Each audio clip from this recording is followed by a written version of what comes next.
jáde nínú àhámọ́ láàárọ̀ yìí jáde nínú àhámọ́.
Welcome back to My Prophets TV. Please subscribe and turn on the notification bell. Behold, he wants to be free from my slavery.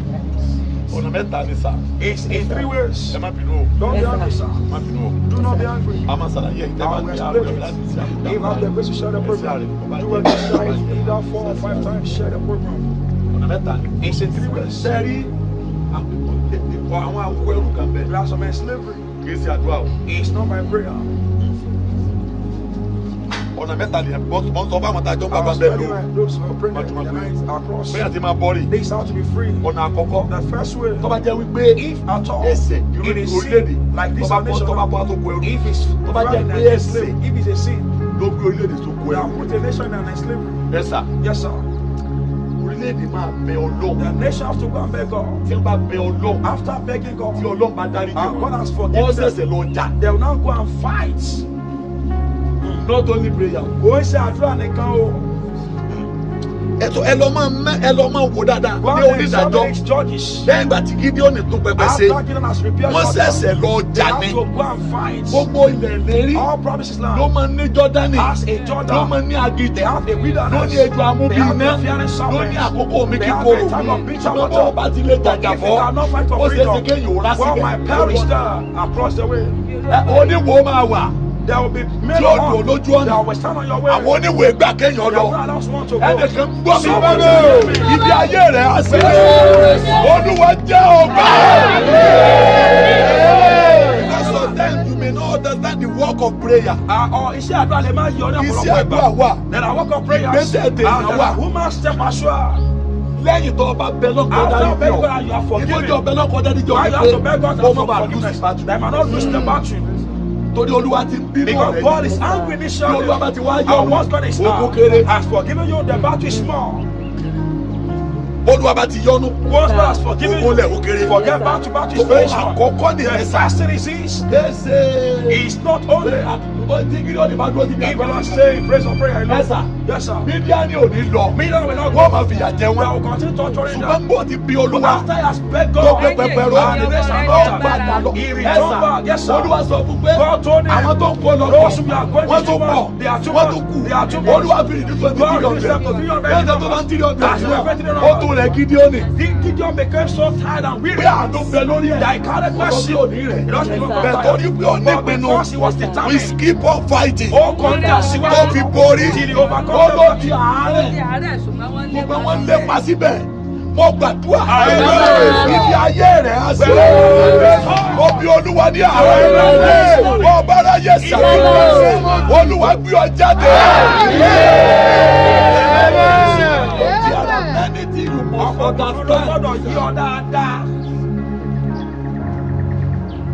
There are many things. Once you do not understand, Christianity is not the Christianity of salvation. Yes, I can see it. You turn into religion, you don't understand it very well. Come back to one religion, you take it simple.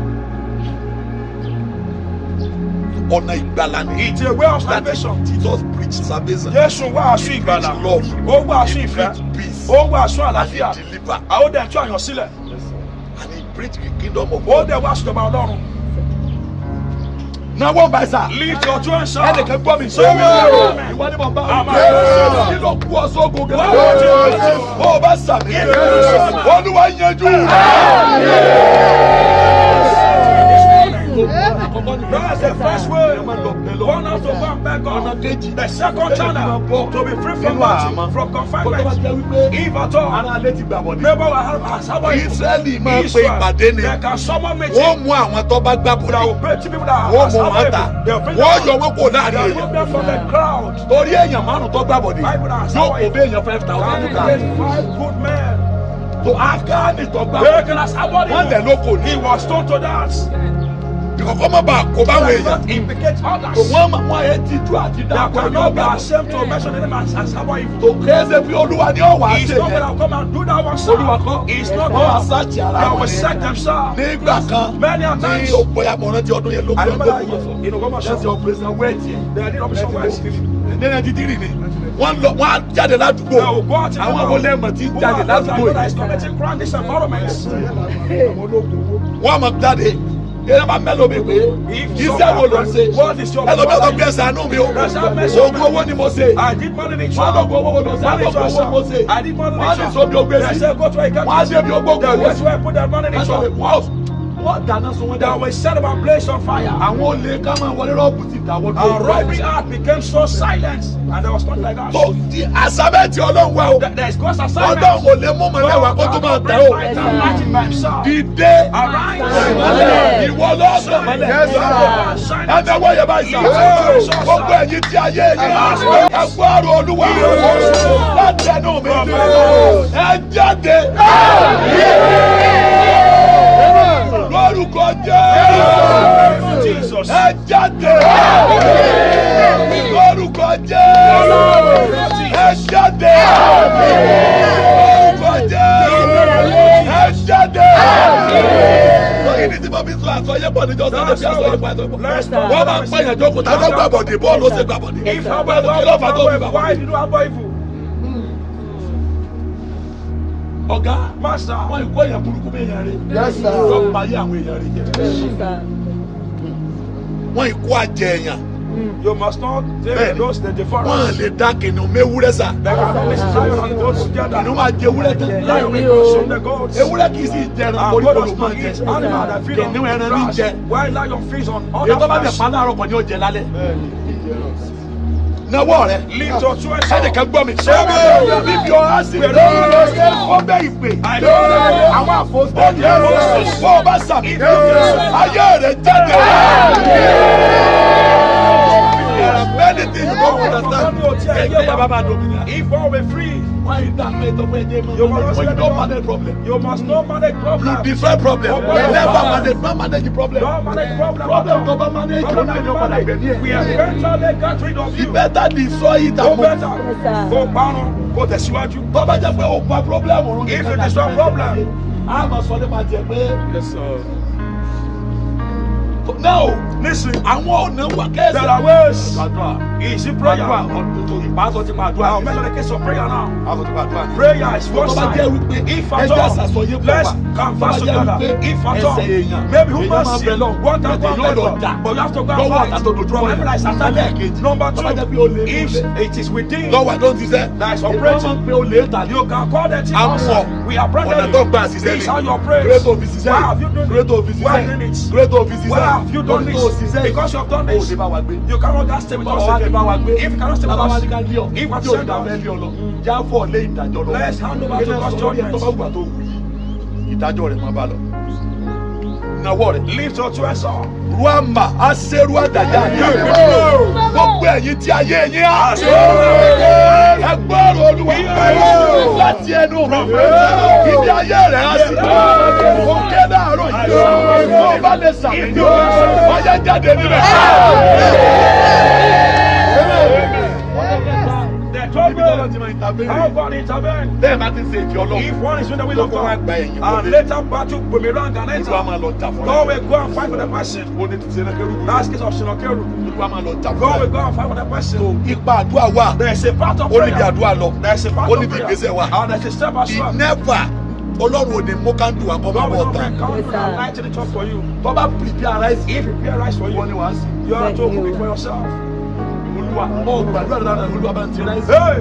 Yóò sọ fún ọ pé bóyá orí gbogbo ti gbé pọ́ọ̀tù kaná tí wọ́n fi jẹ fún rẹ̀. Náwó rẹ̀. Lift your choice.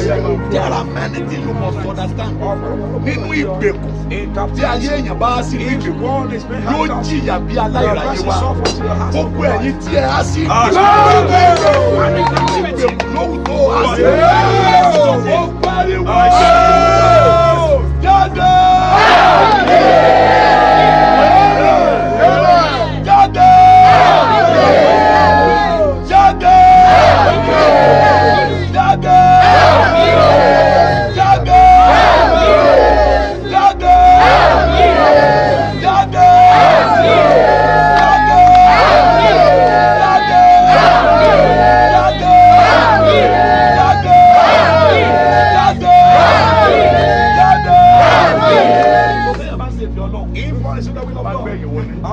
God will arise and fight.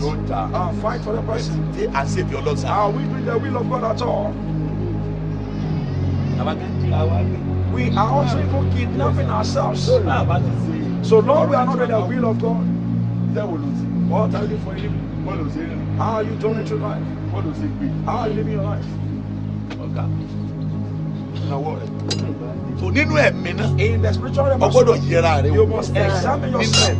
In the realm of the spirit, am I perfect with God? For the fact that you will God, He might be told to praise Him.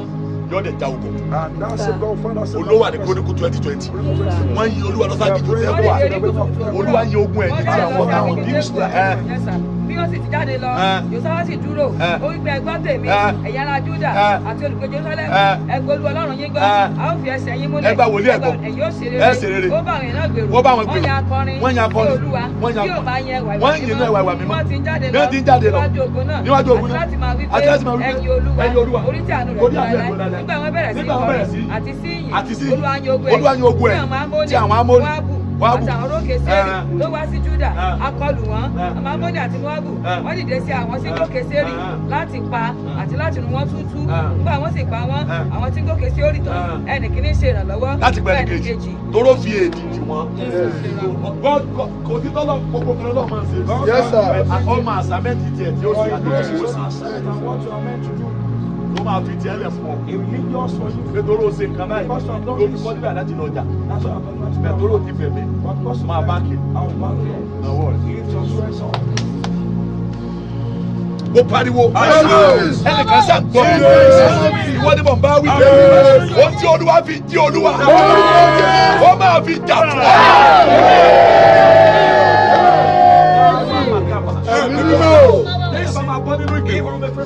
Ọ̀nà àkọ́kọ́ ni àná. Òṣìṣẹ́ àánú ò lè Mercy can do everything. Àánú àmọ́ yọ̀. Mercy can save someone. Àánú àmọ́ gbà mí. Mercy can save someone. Àánú àmọ́ gbé mi jáde. Mercy can break someone out. Àánú àmọ́ ràn mí Mercy lọ́wọ́. can assist someone. Àánú àmọ́ sọ ní Mercy òmìnira. can liberate someone's Kò sí life. tá àánú ò lè There's nothing mercy cannot do. Dúrákìnì ti wà bẹ́ẹ̀. Dúrákìnì was there. Ọdún kejìdínlógójì. Ó ti wà bẹ́ẹ̀. 38 years. Kẹ̀kẹ́ta 7 years. Kò ní 2 Kings chapter 25 and 27. Kò Olúwa gbé jáde nítorí àánú. Ọba yẹn Efúnmẹ́rọ́dì tí máa ń bẹ̀ tẹ́lẹ̀. Bẹ̀ kò tí ì sáànú. Bẹ̀ nígbà tí àánú dé, ó gbé jáde. Ẹni ọwọ́ yẹn báyìí sá. Ẹyẹ kan gbọ́ mi. Níbi tí ayé rẹ̀ á sí. Ó bí àánú Ọlọ́run. Àánú Ọlọ́run. Ó gbé ọ jáde. Rúlì àkàbà. Ẹsẹ̀ ẹ̀dẹ̀ yẹn ni ẹ̀fọ́ yẹn. Bẹ̀rù ẹ̀dẹ̀ yẹn ni kẹfà. Ó bí Ọlọ́run àná. ẹ̀yin ni mo bá wí. Ibi ayé rẹ̀ á sí. Mo gbàdúrà láàárọ̀. Ọba aráyè sàmì. Àánú Olúwa. Ó gbé ọ jáde.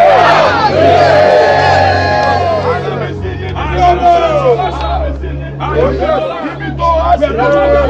Omi Ọlọ́run ẹnu àánú lórí. Àánú Olúwa. Ó gbé ọ jáde. Àánú àmọ́ ẹ̀yọ ni o. God is my witness to God. If one is strong, if mercy comes, he will rescue the person. Mercy, the mercy of God. The mercy of God. Kò tí ì sí tí ò lè ṣe. Ó ní kò sẹ́ni tí ó jù lọ. No one is beyond the mercy of God. Lift up your voice. Rúndíá máa sàbí ẹ̀ka. Wá máa ṣe é bí èké bá. Nínú ìgbèkùn ayé. Tí ayé rẹ̀ wá.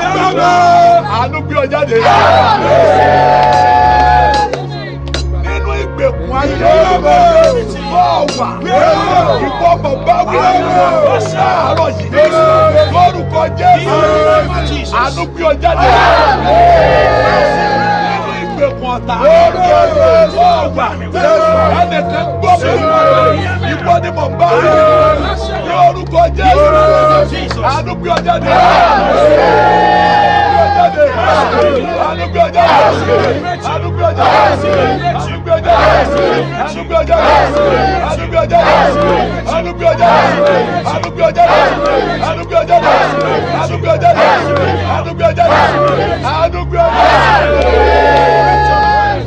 Number two is a cry unto the Lord. Cry.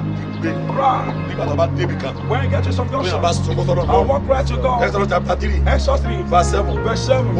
I have the calling. Mo rí ìpọ́njú àwọn èèyàn. Mo gbọ́ ìgbé wọn. Torí àwọn akónisíṣẹ́ wọn. Mo mọ ìbànújẹ́ wọn. Mo sọ̀kalẹ̀ wọn. Ẹnu ẹwọ́ yẹn báyìí. Lift your voice. When he descended down, one shout to God. He will send you a savior from honor to come and save you. But once you do not,